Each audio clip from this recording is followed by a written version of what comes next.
Hey guys, this is my Dragonfly in Amber book review on Melissa ELISE TV, so stay tuned.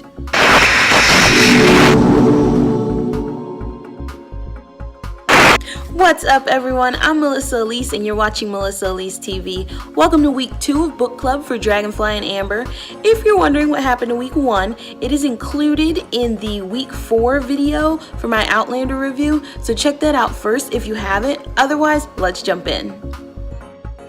We dive deeper this week into the plot to stop the Rising, and in a chance encounter while running for his life, Jamie meets the young pickpocket Claudel, who he renames Fergus, and brings him into his employment to steal letters from Prince Charles Stuart.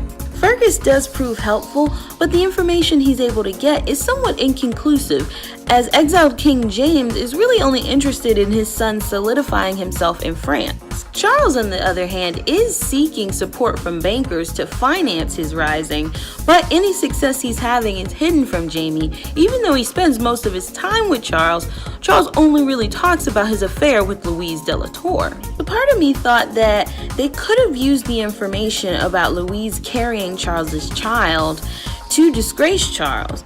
Certainly, if he's not even accepted in the nobility of French society or at court, if the king had found out about the affair and the child, there's no way he would have let him stay in France. He would have sent him back to Rome, and that would have been the end of that. But I guess that Claire and Jamie are just unwilling to take that route, mostly I think because Louise would have been disgraced in the process. It's all pretty intriguing stuff. Jamie and Claire are like detectives putting all the pieces of information together, but they hit several stalemates and are unable to act on pretty much any of the information that they get. Though one piece of information they are actually able to use comes from a really unexpected source, Comte Saint-Germain. He tells them about his new wine endeavor with none other than Charles Stuart. And by the end of our reading, Jamie hatches a plan to convince the captain of the ship carrying the Comte's and Charles's wine that a member of the crew has smallpox. It falls to Morta to play the role of the sick shipmate, but not without Claire's help, of course, and several herbs to make the symptoms look convincing. But several complications arrive before this plan can actually take place, so we'll have to wait till next week's reading to find out if it actually works. Besides Fergus, we also meet Mother Hildegard at L'Hôpital, where Claire volunteers her skills. In addition to these new characters, we also have some returning appearances, starting with Dougal, which was pretty unexpected. I didn't think we would see Dougal till they got back to Scotland. And then Jamie and Claire meet with Blackjack Randall again, and this produces a whole new problem as Jamie seeks his revenge, but Claire is able to beg him to wait a year to ensure that Frank is born in the future. Jamie agrees for a time, but is later forced to act, leaving only a note of "I'm sorry, I had to."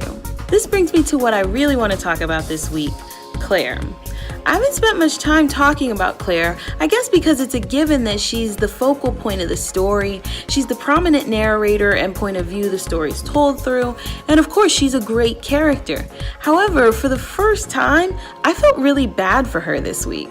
Up to this point, I think maybe a lot of the story, at least the things that have happened to Claire, have felt a little bit more like an adventure. I mean, she comes through standing stones into another time period, and yes, her life is threatened so many times. She pretty much almost dies a couple times, almost gets raped. So much happens, but she also meets an incredible man and falls in love and can't leave him. And yes, she's torn.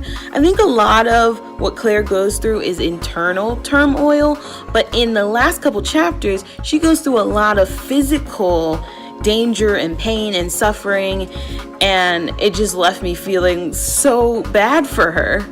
If being pregnant wasn't enough, with morning sickness and multiple fainting incidents, she's also got the stress of running around trying to keep Jamie out of trouble or get him out of trouble. And on top of that, she is poisoned, almost raped, and soon enough she will face the hardest struggle yet. Claire has been amazing through all of it, and even though I don't always agree with her actions, the woman deserves a break after these last chapters. That's it for this week's book club, but of course I want to hear from you guys. Should Claire have gone to the duel to try and stop Jamie? Let me know what you think in the comment section. Thanks for watching, and I'll see you guys next week. If you enjoyed this video, like and subscribe for more.